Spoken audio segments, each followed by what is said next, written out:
Double crochet 4 together begins with yarn over your hook, insert your hook in the next stitch, yarn over, pull up a loop, yarn over, pull through 2 loops on your hook. You want to repeat that step over the next 3 stitches as well.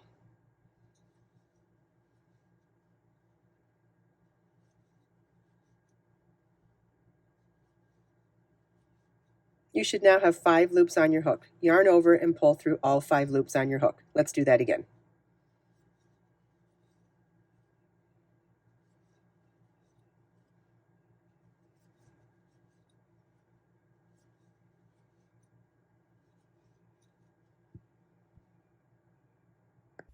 I hope you enjoyed this video. If you have any questions at all, please feel welcome to leave them for me in the comments. Let us make time to create, share, and inspire today and every day. I'll see you in the next video.